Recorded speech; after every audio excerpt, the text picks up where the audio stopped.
Two dudes and a cage. We are back with the early edition, UFC 297. Man, this card is a good one. There's a lot of great fights on this card. We're ready to bring it to you. Before we do, we got to get something out of the way. Man, 297, two dudes in a cage. This is brought to you by Ronan Road Window Tinting. Man, go check them out if you're in Colorado Springs. My boy Bobby will get you right. Man, we're throwing some pictures up of the jobs he's done. He started a YouTube page. Make sure you follow him as well. He's got some videos out now. He's working on some stuff. He's going to get it out there. He's going to get some tutorials out there. I'll show you how to tint your own windows, other things he does. He's looking to gather a following. He's also a fellow martial artist. He's a BJJ purple belt. He does a great job. As soon as I get my new car, I'm planning on going and seeing him myself. You should too. All right. Well, with that out the way, let's get into the fights. Matt, you want to get us started? All right. So we got the first fight on the prelims is Gillian Robertson versus Polyana Viana. Or Viana? Yeah, Viana. It's got some interesting names on this card. Right. So on paper, this fight is very evenly matched. Both fighters are solid grapplers. Gillian has 75% of her wins are via submission, where Polyana's 62%. But if the fight stays on the feet, which I think it will, because they both are grapplers, I think they're going to kind of cancel each other out with takedown defense. I think it's going to stay on the feet. I think Polyana has a slight edge in the stand-up realm, and I'm going to start the prelims off of 297 by going with the underdog. I think Polyana Viana gets a decision win. I like it, bro. Yeah. I noticed that a lot of their stats were very similar. They fought and lost to a lot of the same people. Like they both lost to Tabitha Ritchie recently. Gillian Robertson, I like to do their stats. 1 KO, 9 sub. She's a BJJ black belt. She was on tough. Polyana, 5 KOs, 8 subs, BJJ brown belt. I was thinking that too. They're both kind of grapplers, so that might cancel each other out. And I'm going with Polyana in this one on the underdog as well. I'm not quite sure why Polyana is the underdog, honestly. Home court advantage. I say it again. I think home court because Gillian is Canadian. It's sure. Yeah, there's a lot of Canadians on this card too. I noticed, and yeah, I like how they do it. Actually, they get talent local to the area. But that definitely makes sense. If it goes to a decision, she might edge out a win if it's close. But I think Polyana's going to win this one too. I think her strength of schedule is a little bit better. I think she's beat a couple better fighters more lately as compared to Gillian. And Gillian's a great fighter, but I think she's kind of ending her career where more Polyana is in the middle of it. And so I like Polyana. Yeah, this next fight, Serhiy Sidey versus Ramon Taveras. Man, these two fought already. I don't really know much about either of these guys. I wish I would have went first, so you could have did this one. He's got 6 KOs, 2 subs. Ramon's got 5 KOs and 3 subs. Serhiy won on Contender Series. He knocked him out in round 1. Then then Ramon went and fought in Contender Series again, got the one win, and then now these two are going to rematch in the UFC. I don't know. It seems a little interesting to me that they're rematching so quickly like that, and then in the UFC right away. So I'm gonna go with Serhiy. Just because I don't know too much about this guy, and he already knocked him out pretty quick. This one was really hard to find information on. Like you said, both fighters fought before. This is their UFC official debut. Serhiy is 10-1, and 70% of his finishes are via TKO or KO.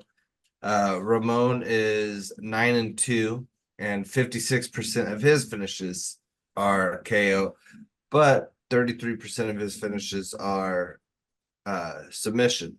So Ramon has a slight edge on the ground. They fought before, and Serhiy knocked him out. I believe it was second round. And then first round. But was it first round? Maybe it was first round. I know Ramon just fighted back and got a knockout in the first round to get a contract. Yeah. I think this fight's going to go the same way. I think Ramon throws a little more strikes. UFC has it at 7.2 strikes, significant strikes per minute, where Serhiy's 4.5. But I don't think that matters. I think Serhiy's gonna get the victory again. I don't think this is gonna be a knockout. I think this one will go to decision, because usually when you fought someone before, you kind of know what to do to not get caught again. And I think Serhiy's gonna win, but he's gonna not get the finish. Yeah, I like that point, and especially in the UFC, they're probably both training a lot harder. He probably did a lot of drills to not get caught again. So next fight, this kind of an interesting matchup. Yeah. Charles Jourdain versus Sean Woodson. I think it's going to be an action-packed fight. They're both very fast-paced fighters. Jourdain's a BJJ black belt, but he uses his jiu-jitsu when he needs to. He doesn't rely on it as part of his game plan. It's more of a plan B, not a plan A. He has an 88% finish rate, which is crazy. That number may be wrong. Now that I think about it, I added submission, and he finishes 88% of his wins. We'll put it that way. No, that's how it goes. That's how they do the finish rate, I believe. Oh, okay. Then yeah, it's like 88%. Yep. Sean Woodson, however, he's more of a point fighter. He doesn't necessarily look for the finish as much as he looks for we'll say domination. He wants to take you down, and then he's gonna just grind it out. He's got really good wrestling. His jiu-jitsu isn't the greatest, which makes me believe that he might be a little hesitant on the takedowns. And so I think Jourdain, it's his fight to lose, but I think he's going to implement his game plan, and I think Charles Jourdain's going to get his hand raised. Yeah. I think this will be a super exciting fight as well. Charles Jourdain, 8 KOs, 5 subs, like you said, BJJ black belt. He's got that crazy, unorthodox, flashy style. I think Charles Jourdain said he has a Game of Thrones style. I'm not really sure what he meant by that, but I loved Game of Thrones. It was crazy. It was exciting. It was intense. It kept you on your feet. Maybe it's something along those lines. I couldn't wait to watch the next episode of Game of Thrones. Just like maybe people can't wait to watch him fight again. I don't know. Sean's got 3 KOs, 1 sub. Yeah, I just think I do like Sean Woodson. I like both these fighters. I just think Charles is gonna overwork him. He's gonna be too much. He's gonna be too fancy, and then if that does fail him and he gets taken down, um, he usually is the better grappler, and people are surprised because he primarily strikes. He gets taken down and he submits people really quickly, and they're like, "What just happened? I thought this dude was a striker." Nah, I'm a black belt too. Kind of the same way with Strickland. People just aren't aware. He's a high level black belt, and I'm picking Charles as well. Next fight, Brad Katona versus Garrett Armfield. Man, this is another one. There just wasn't a whole lot about these guys. Brad, he was on Tough. He beat Bryce Mitchell in Tough in an exhibition match. So right there, I like this guy because he beat Bryce Mitchell, even though Bryce Mitchell just lost pretty badly. Brad's got 1 KO, 3 subs. He's a BJJ and karate black belt. This is his second fight in the UFC in his second UFC run. Garrett's got 6 KOs and 2 subs. I just don't know a whole lot about Garrett. And Brad, second UFC run, beating Bryce Mitchell. He was in Tough. I like those stats, so I'm leaning towards Brad in this one.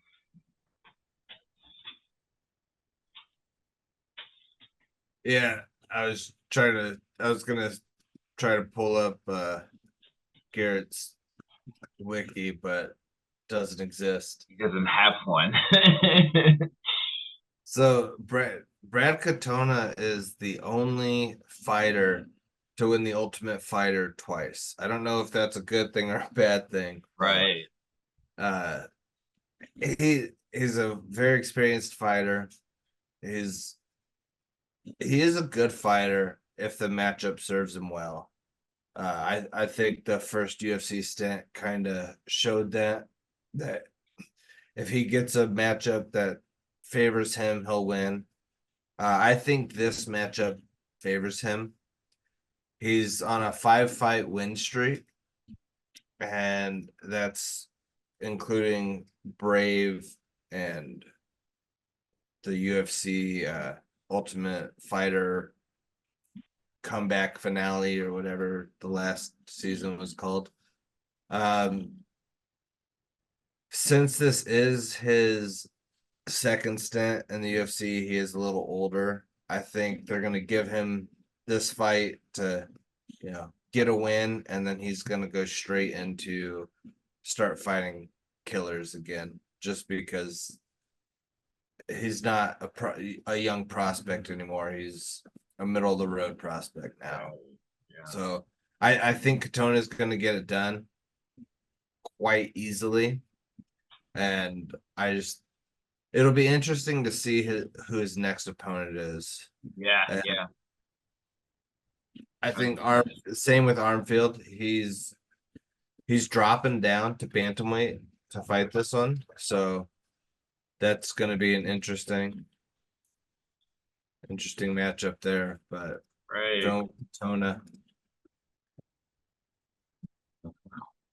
All right, the next one is okay. I thought my notes were wrong. Good. This is the first fight on the main card. Yeah. And an interesting fight because Arnold Allen is ranked number 3 in the featherweight division. And he's fighting Movsar Evloev, who is ranked number 9. I've noticed the UFC has started doing this a little more where they're putting their, you know, prospects that could become big names, champions, and have a huge following that are lower in the top 10 or not in the top 10 against, a top guy. We've done it with Hamzat, they've done it with Islam, Yeah, yeah. and now they're doing it with Movsar. Movsar is 17-0. He's he's a wrestler who, just like fellow Russians, a chain wrestler. It's not just takedown. He, starts at the ankle and he'll end up at the shoulders, but he's gonna get you down. But he's not a finisher. He he looks to get you down. He looks to put pressure on you like a wet blanket, and he does enough to not get the fight back to standing, but he doesn't do enough to get the finish. I think Arnold Allen is fighting one of his toughest opponents yet, just because of the style of the wrestling. But Arnold Allen's a grappler. He's 19-2, and he lost his last one, but I think they're giving him this one to see if, he. I think the winner of this is the next opponent for Volk if Volkanovski stays in featherweight division. I also think Movsar is going to get the victory, and I think it's going to be a very close split decision. I just don't think Arnold Allen's going to be able to avoid getting taken down. Yeah, yeah. Ugh. This one's another tough one to Pick on. Did you make your Yeah. pick? You know what? Did you make your pick? Did you say Allen? No, I think Movsar is gonna. Oh, I think it's gonna be a decision, but I think man. Movsar is just gonna have too much pressure on him, and Allen's not gonna be able to open up. And Do what he does. yeah, Okay. Okay. Yeah, this is a super hard one, man. Arnold Allen was on an absolute like steamroll, man. He did lose his last fight, but that was to Max Holloway, so everybody loses to Max. Arnold yeah. Allen's 7 KOs, 4 subs, BJJ brown belt. He's got that KO power. Yeah. Movsar, 7 KOs, 4 subs, Greco-Roman wrestler. Um, he's also on the tear. His last 3 wins were Diego Lopez, Dan Ige, and then Hakeem Dawaju. Voodoo. Yeah, yeah. That guy. Okay. So both these guys have kind of really had a good strength of schedule. Um, but when you do that striker versus grappler, Allen is a grappler too, but he's kind of known for his striking and knocking out guys. And that's what he looks to do. And if he comes in with that game plan, just trying to knock him out, he's probably just going to get chain wrestled for 15 minutes to a decision. I think Arnold's the favorite. Yeah, no, Movsar is actually the favorite Movsar is in one this minus one. 166. So, ooh, I think a lot of people were picking Arnold Allen to be the next champion. That's why they put him against Max Holloway, beat Max, go to the title. I think they really also recognize stop feeding Volk's potential title fighters to Max because Max beats them all. And I don't know, for some reason they just don't want to do Volk for versus Max again. I mean, I can see why. We want to see fresh fights. We don't want to see the same fight over and over and over. Personally, I don't. I mean, we've seen it play out enough already.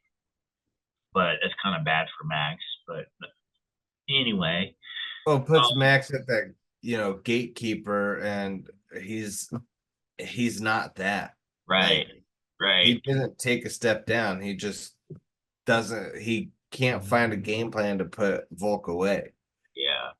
and that's what stops him from beating Volk. Is he just can't find that right game plan? Right. Right. Volk won't have the title forever, or he'll move Yeah, up and vacate, and I can see Max getting a title shot again. Uh, I could see either one of these guys get a title shot off the win. Um, I am having a hard time picking Arnold Allen. I do want to lean towards him a little bit, but the style of this fight just doesn't suit well with him. So probably be a decision loss. I honestly, if I was betting, I probably wouldn't even bet on this fight. yeah, that fight I would stay away with because, again, for this one on paper, they are as evenly matched as possible. It's kind of Like, risky. it's crazy. Yeah. Like, both of them takedown defense. Both are, Arnold Allen 76%, Movsar 71%. Takedown accuracy, both of them are 50%. Takedown average, Arnold Allen doesn't really go for takedowns, so he usually averages one takedown per fight, and Movsar averages about five. Like, significant strikes, they're all on paper. Everything is Yeah. almost evenly matched. Yeah. So, yep. I definitely lean towards Musar to grind it out. Yeah. Unfortunately, it just happens, especially at this level, at any level actually. All right, man. Next up, we got some big boys coming out to play. Chris Curtis versus Marc-Andre Arnault, another Canadian. Chris Curtis will make you simple jack if you keep messing with him. I don't know if y'all have seen that video of Sean Strickland and some guy challenged Chris Curtis and them, and guy was running his mouth after Chris Curtis beat him, and Chris Curtis told him put the gloves back on, and he'll turn him into simple jack. You won't leave the gym the same. Have you seen that video? Yeah. I don't know. Every time I hear see Chris Curtis, I think of that video. It's that funny to me. Man, Chris Curtis used to fight at welterweight. Then he moved up to middleweight. Yeah. He just kept moving up. I guess I've kind of done something similar too. He's kind of like Rumble. Yeah. As you get older, you just don't want to cut anymore. It gets harder to cut. Yeah. People like to eat, and dieting is a really hard part of the fight game. It's being so strict on your diets. Some people are just like, fuck it. But man, Chris has 17 KOs, one sub. He's a BJJ purple belt. He's kind of on a bit of a rough streak right now. He's like, I think he's like winning a fight, losing a fight. I think he's lost a couple fights in a row now. Mark, he's got 10 KOs, one sub, BJJ blue belt. I think that this fight is probably gonna take place standing up. They're just gonna slug it out. They're gonna stand and bang, and then whoever gets the cleaner hit first is gonna get the win and the knockout. I feel like I'm leaning towards Mark. It's Canadian, hometown territory. Chris Curtis is kind of been losing. Mark, man, I forget who it was, but Mark has been surprising me with some wins lately, like Jourdain Wright and some other guys he beat. I didn't think he was gonna win those fights. So Eric Anders. yeah, Eric Anders, like all these guys. So So I think Mark's going to get a better strike in first. Obviously, either one of these guys can get a knockout. They both have knockout power. But I think Mark's going to get it done. I don't know why I'm picking him, another underdog. I know it's not smart to pick so many underdogs on one card. Usually a few underdogs win, but not that many. But this is another one. On paper, they are evenly matched. Like Chris Curtis lands about 5.36 significant strikes per minute. Marc-Andre lands 5.95 significant strikes per minute. Yeah. Their defense 54%, 53%. Chris Curtis absorbs a little bit more than Marc-Andre.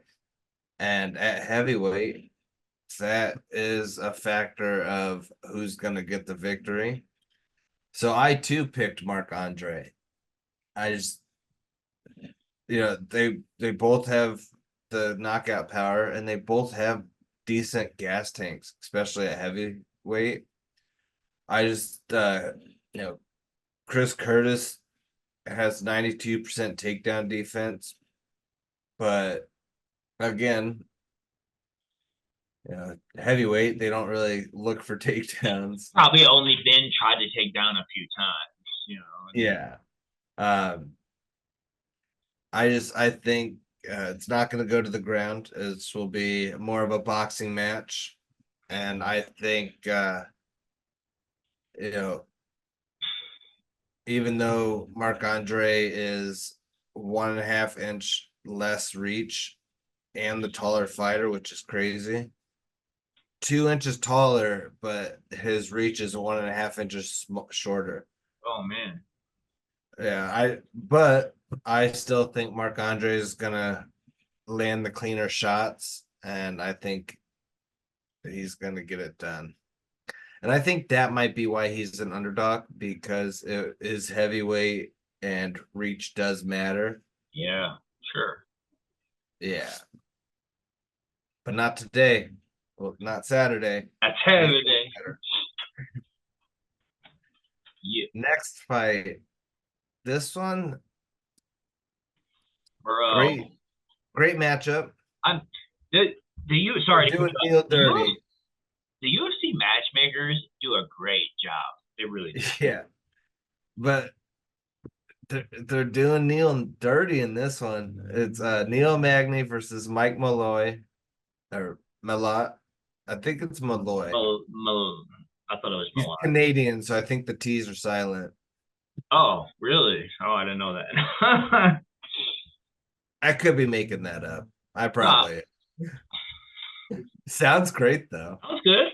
Yeah, let's run with it. This is definitely Mike's biggest test. Absolutely.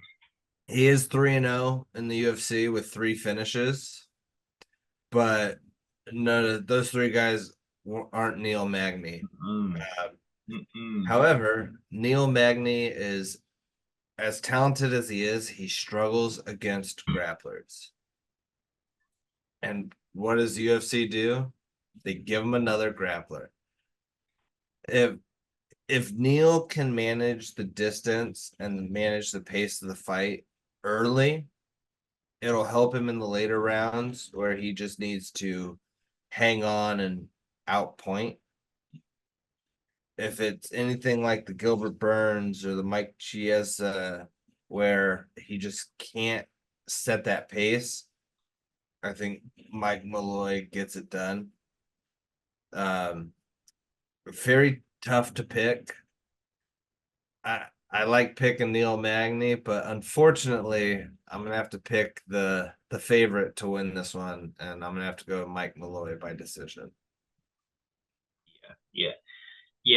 I'm kind of excited about this fight. Neil Magny is, everybody knows who he is. I lied. He's not Canadian. He's American. No, sorry. Mike Malloy, he's Canadian. I'm pretty sure. It says country United States. I could have swore he was Canadian Could have Oh no, sworn. it is Canadian. What Yeah, am I yeah, thinking? yeah, yeah. I was pretty. Yeah.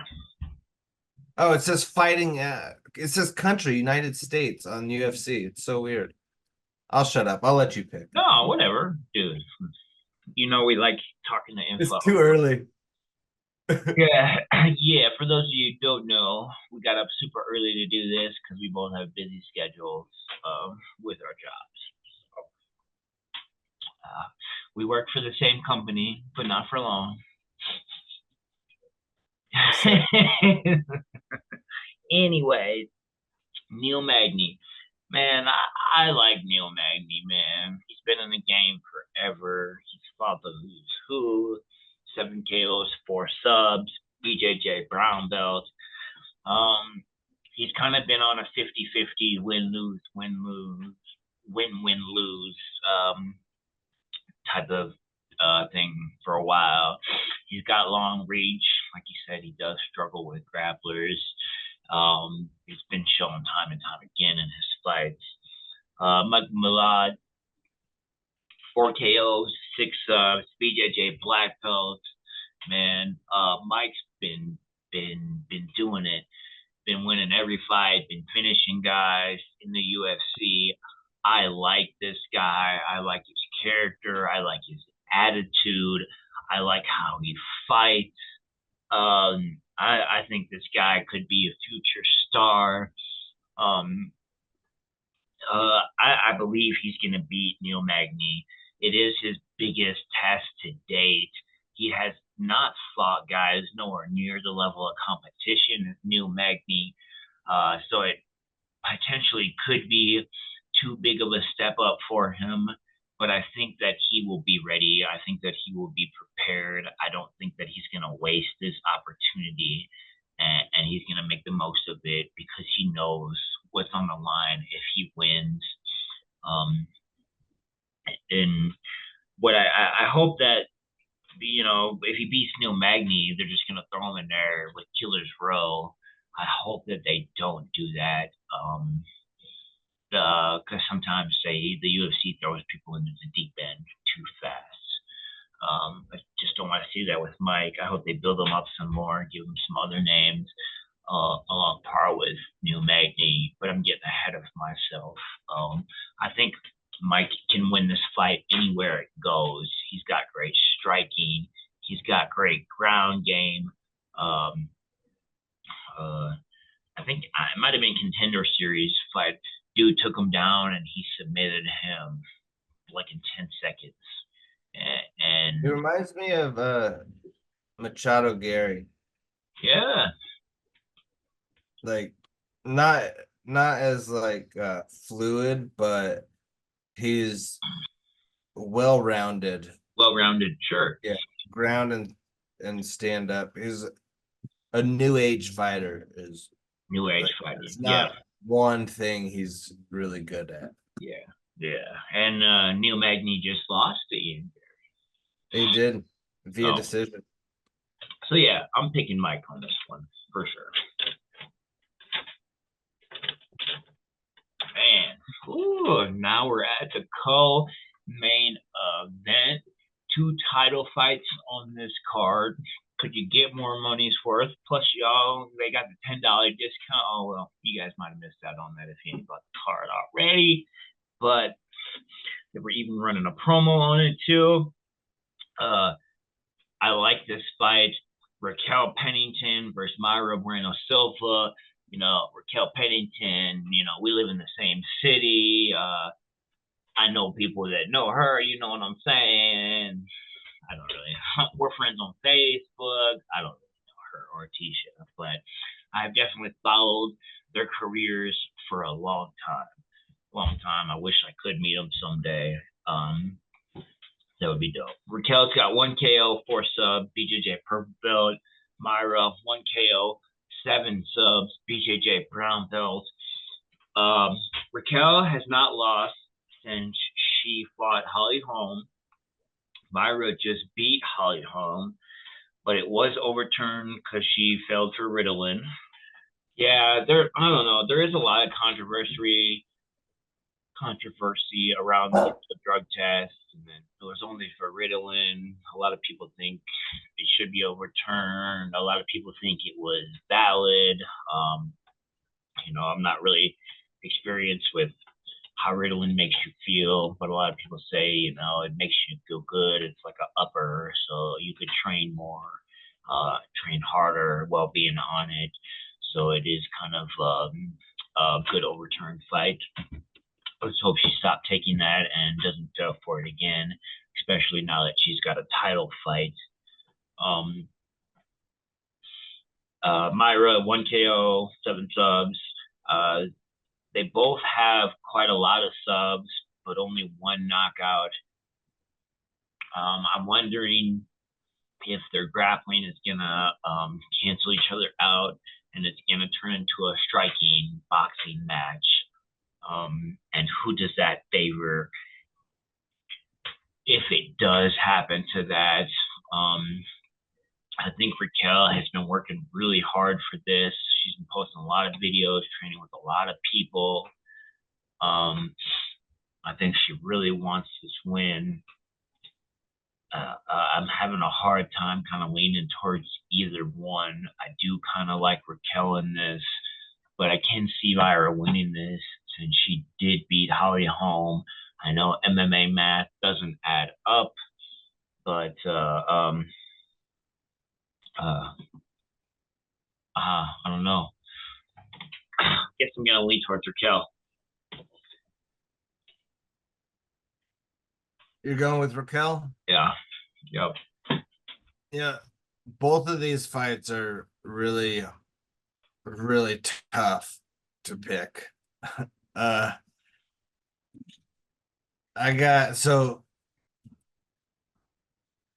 Honestly, they're both comfortable on the ground. Yeah. This fight, you could say, oh, like originally I had the fight would go to whoever could keep the fight in their comfort area, but after I started looking at it more, it's like, well, they're both comfortable on the ground. They both have decent enough stand up. I mean, they're not gonna knock each other's heads off.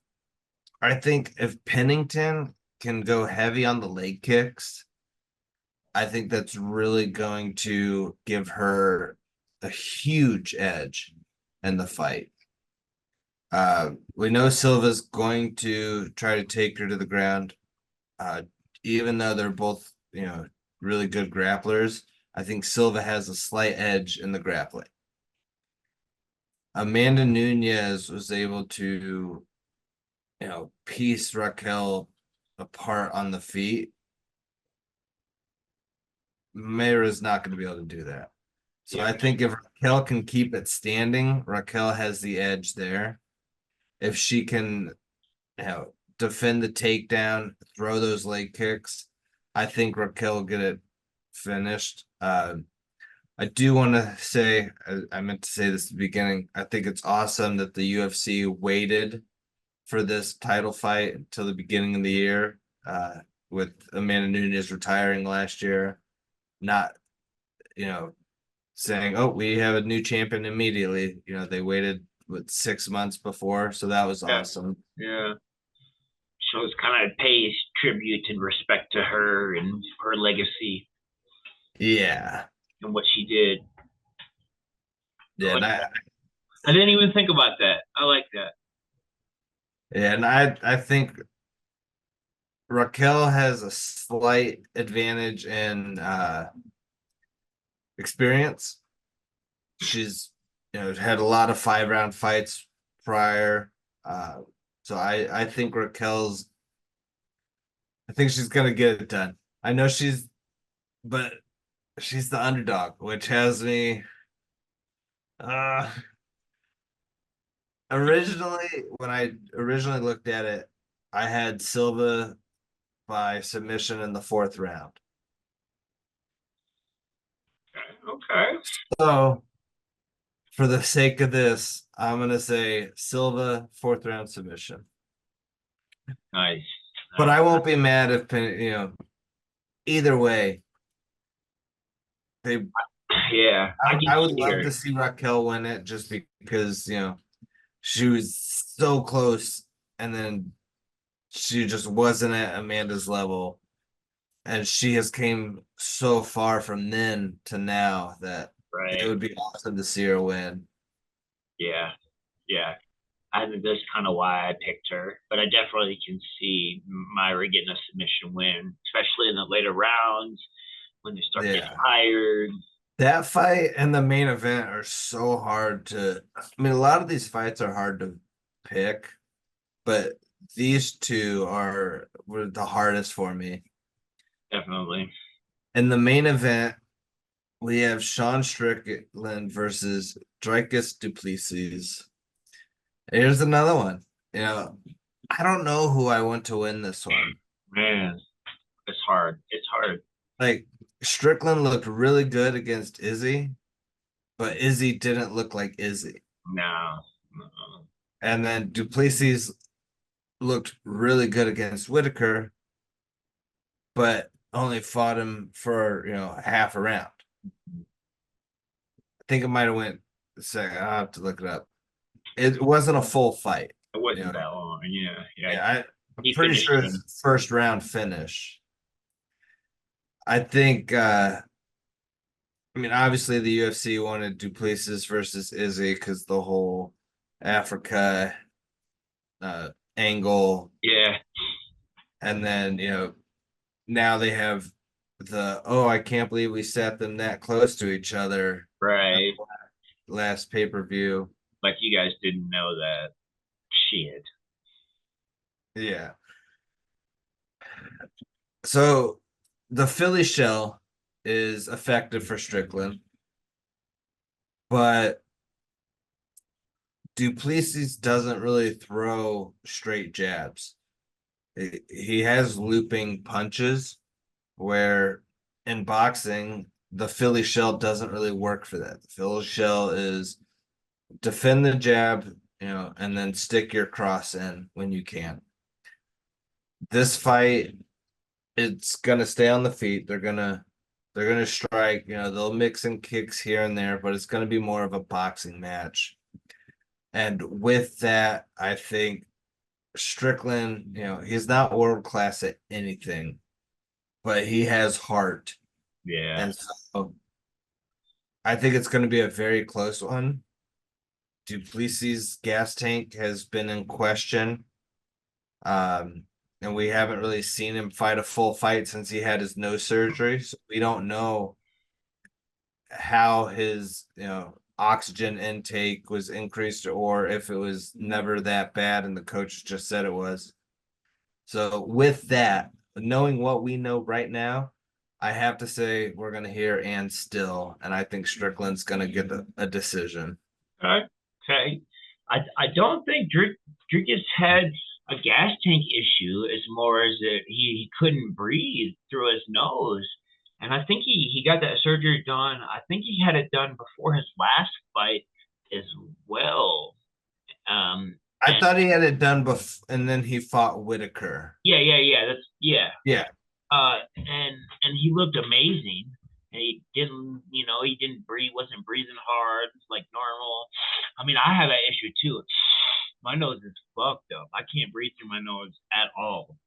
but he only fought 7 minutes and 23 seconds. Yeah.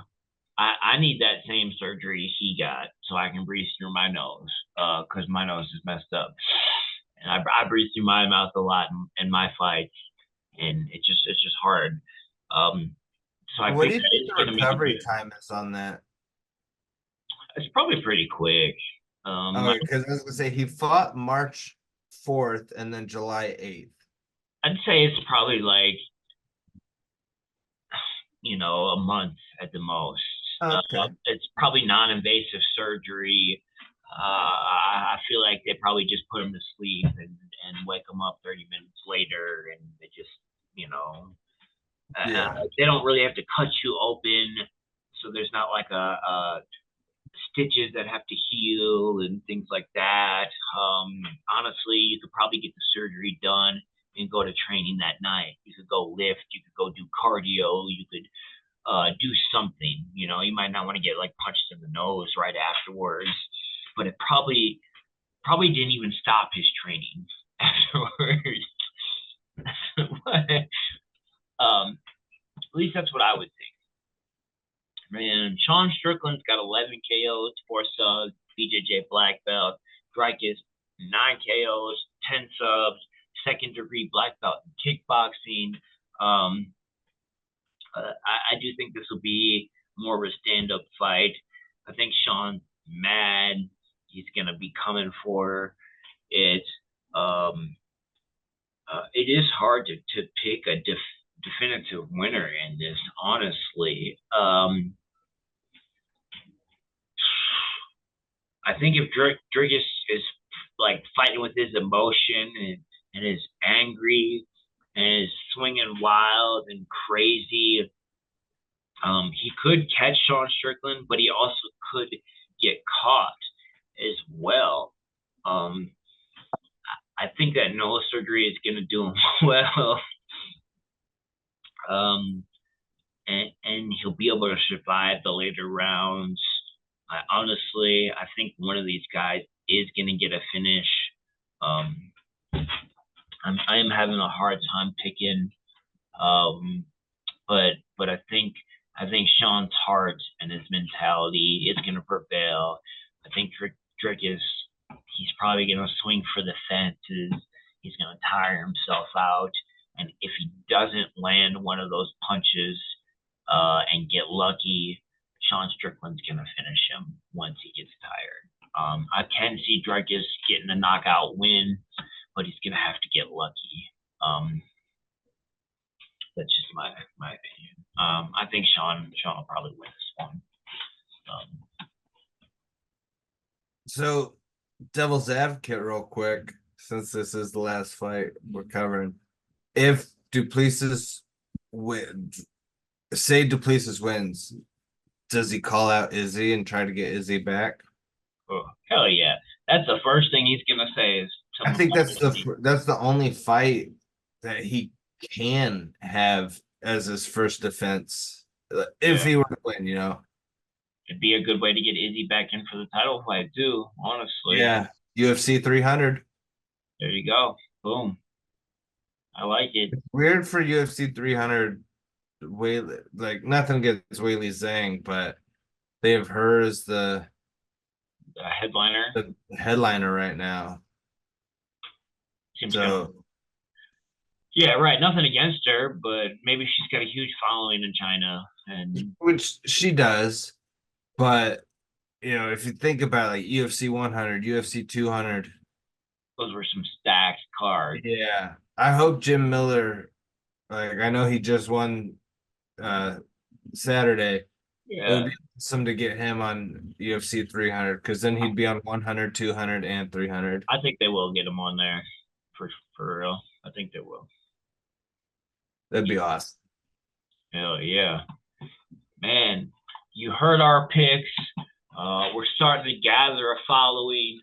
We like it. We appreciate you commenting. We appreciate you subscribing. We're over 1,000 subscribers now. We're building our brand. We're getting there. Remember, go check out Ronin Road. If you're in Colorado Springs, he's the best window tinter around. You better hit him up. He's my boy, Bobby. He's a purple belt. Don't mess with him. He'll put you in a submission and chalk you out and then tint your windows. Man, we can't wait to hear what you think. Let us know. We want more comments. We appreciate you watching. We love doing this. We get up early to do it. We sacrifice our sleep, our time, just because we love doing this. What do you got, Matt? Just go like and subscribe, you know. Be active and let us know what you think. Who do you got? Yeah.